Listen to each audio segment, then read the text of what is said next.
All right, next up, my friend, Mr. Jeff Crouere, as he's making his way up here. As I said, he's a Trump for President committee member, Politics with a Punch host, and the author of America's Last Chance. And man, has he got a lot of great things to say about this country and this president. Thank you, Jeff. Hello, everybody. How you doing? So the president yesterday talked about education reform. I think it's necessary. A friend of mine sent me some information about how math has changed over the years. A math problem in 1960. A logger sells a truckload of lumber for $100. His cost of production is 4/5 of the price. What is the profit? A math problem in the 70s. A logger sells a truckload of lumber for $100. His cost of production is 4/5 of the price, or $80. What is his profit? A math problem in the 80s. A logger sells a truckload of lumber for $100. His cost of production is $80. Did he make a profit? A math problem in the 90s. A logger sells a truckload of lumber for $100. His cost of production is $80. The profit is $20. Your assignment, underline the number 20. And a math problem today. A logger cuts down a beautiful forest because he is selfish and inconsiderate and cares nothing for the habitat of animals or the preservation of our woodlands. He does this so he can make a profit of $20. What do you think of this way of making a living? Topic for class participation after answering the question, how did the birds and squirrels feel as the logger cut down their homes? There are no wrong answers. Feel free to express your feelings, anger, anxiety, helplessness, and counselors and safe spaces will be available if necessary. That is education today. So, no wonder Donald Trump was talking about that yesterday. Does our establishment want our president to change Washington? No. Maybe this was the reason why the Trump Tower was bugged. The president pointed the finger at former President Obama this morning. Right. As a private citizen, General Flynn was bugged. Right. And that is why he was forced out of office. Now they're trying to do the same thing to Attorney General Jeff Sessions. Should he resign? No! The media is howling. But are you tired of CNN and the fake news? Yeah. They spent 8 years as lapdogs for President Obama. Now they're turning into rabid attack dogs. They're passing as objective journalists, but they're constantly criticizing our president. Did you see the latest report? 88% of the coverage of Donald Trump from our media has been negative. Sure. Everybody from the media here should be ashamed. Some in the media and the Democrats claim that Jeff Sessions should resign since he met with the Russian ambassador. But as a member of the Senate Armed Services Committee, he met with 30 ambassadors in just 1 year. And guess what? His meeting with the Russian ambassador was arranged by the Obama State Department.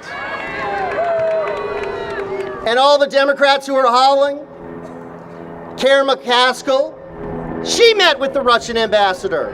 Nancy Pelosi, she met with the Russian ambassador. Chuck Schumer, he even met with Vladimir Putin. So maybe, folks, they should resign.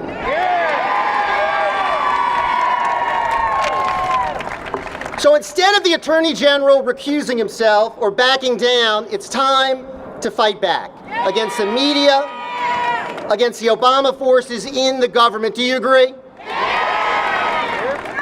Barack Obama has moved into an 8,200 square foot compound 2 miles from the White House.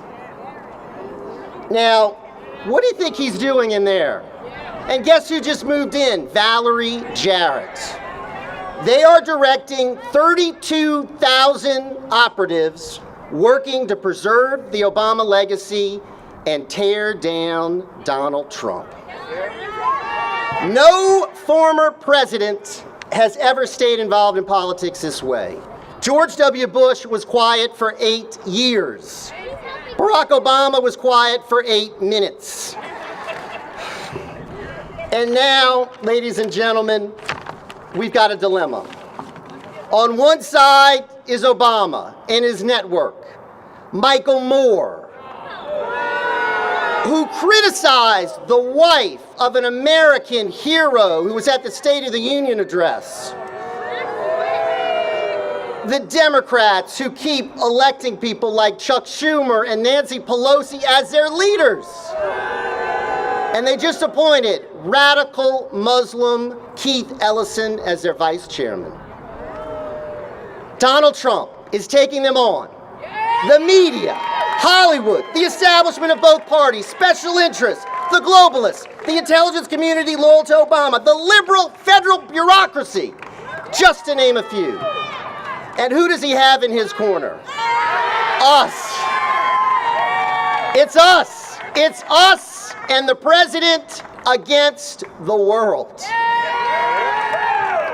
We need to show our support for the president at events like this all over the country and not stop.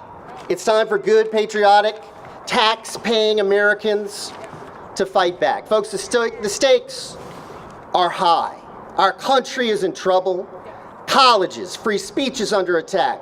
President Obama left our country racially divided, economically weak, military in disarray, ISIS on the march, Iran emboldened and richer, and urban communities like New Orleans and Chicago, very violent, with spiraling high murder rates.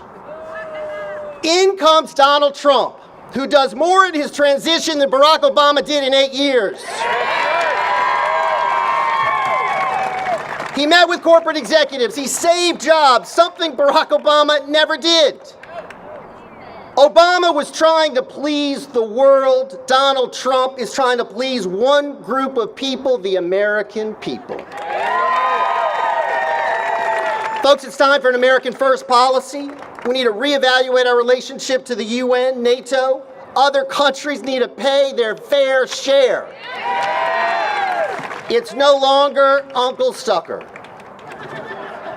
As the president said in his inaugural, now arrives the hour of action. In the first 43 days, what has this man done?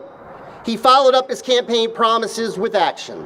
A man of his word, executive actions, great cabinet appointments, but now we wait for Congress to follow through on their commitments to us, the voters.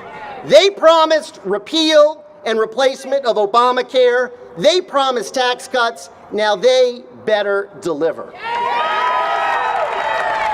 We need a wall. We need to deport criminal illegal aliens. I reject the claim that Americans will not work. I reject the claim that there are jobs that we will not do. We just need opportunities.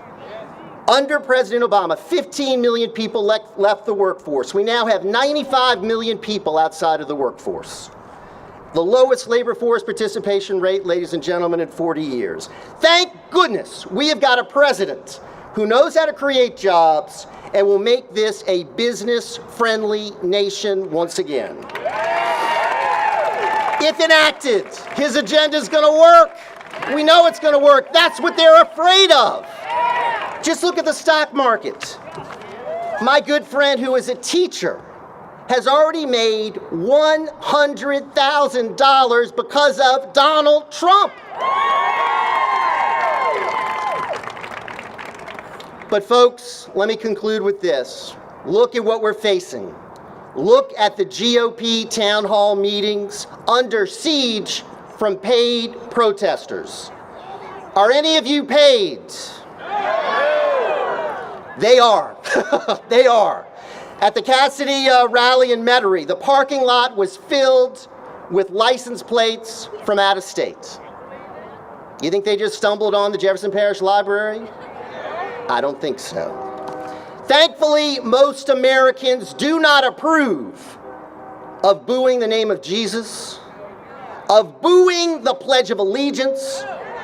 We love this country. We love our flag, and we love our Judeo-Christian heritage. And ladies and gentlemen, we support our president, Donald J. Trump, a fine man working day and night to make this country great again. So thank you for coming. Thanks to Colonel Manus for organizing the event, and God bless the USA. Thank you. That was awesome. Thanks. You guys are stealing my speech.